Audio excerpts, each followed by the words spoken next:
நம்ம அம்மாவுக்கு பெரிய வலியை கொடுத்தான் பிறந்தோம். நம்முடைய தாய் மிகுந்த வலியோடு நம்மளை பெற்றெடுத்தாள். அவள் கண்ணீர் வடித்து அழுது இந்த உலகத்துக்கு நம்மை கொண்டு வந்தாள். அவள் தான் தாய், அவள் தான் தாய். இந்த தாயை குறித்து ஒரு காவியன் ஒரு கவிதை எழுதினான். என்ன கவிதை எழுதினான் தெரியுமா? நான் முதலாவது ஒரு பெண்ணை பார்த்தேன். அவள் என்னை அணைத்துக் கொண்டால், எனக்கு பசிக்கிற நேரத்திலே பால் கொடுத்தால், என்னை எந்த பூச்சியும் கடித்து விடக்கூடாது என்று சொல்லி தன்னுடைய புடவையிலே என்னை மறைத்துக் கொண்டால், என்னை பாலூட்டி சீராட்டி வளர்த்தால். நான் கேட்டேன் இவள் யார் என்று சொல்லி. அவர்கள் சொன்னார்கள், இவள் தான் உன் அம்மா என்று சொன்னார்கள்.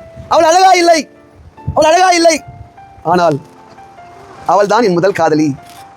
அவள் தான் நான் நேசிக்கிற என்னுடைய அன்பு தாய். தாய் ஸ்தானம் ஆண்டு சார், ஒரு தாய் தேற்றுவது போல உங்களை தேற்றுவேன்னு சொன்னார். தாய்மை மேலானதுங்க, சாதாரணமாக நினைக்காதீங்க.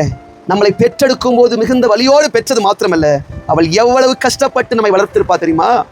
எவ்வளவு கஷ்டப்பட்டு வளர்த்திருப்பா தெரியுமா? ஒவ்வொரு தாயும் யோசித்து பாருங்க, தகப்பனை யோசித்து பாருங்க.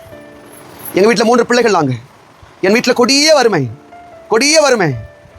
எங்கள் அம்மா எங்களை அவ்வளோ கஷ்டப்பட்டு வளர்த்தாங்க. கொட்டாங்குச்சியில் சாப்பாடு கொண்டு வருவாங்க, பிளாஸ்டிக் பேக்கில் குப்பையில் கொட்டுற சாப்பாடு கொடுப்பாங்க. சாப்பிட்டு வளர்ந்தவங்க நாங்கள். ரோடு பெருக்குனாங்க, செடிகளுக்கு தண்ணி ஊற்றுறாங்க, குப்பையை தலையில் அள்ளி கொண்டு போய் கொட்டிட்டு வந்து காசு வாங்கிட்டு வருவாங்க. எவ்வளோ சிரமப்பட்டு எங்கள் அம்மா எங்களை காப்பாற்றினாங்க. என்ன மாத்திரம் இங்கே இருக்க அத்தனை பேருடைய வாழ்க்கை எடுத்து பாருங்க. ஒரு நாள் சாட்சி சொன்னா பார்த்தீங்களா?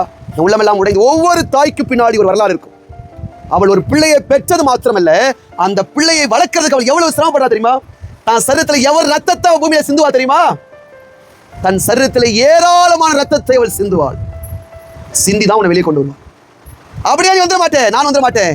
நாம் இந்த உலகத்தில் பிறக்கும் போது அவள் தன் சரீரத்தில் வைத்து ரத்தத்தை சிந்தி உன்னை என்னை பெற்றெடுக்கிறார்.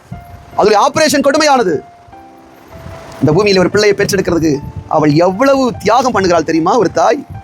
தாய் அலட்சியம் பண்றீங்களா? யாராவது தாயை கனவீனப்படுத்துறீங்களா? தாயை மரியாதை இல்லாம பேசுறீங்களா? இன்றோடு விட்டுரு. தகப்பனை அவமரியாதைப்படுத்துறியா? இன்றையோடு விட்டுடு.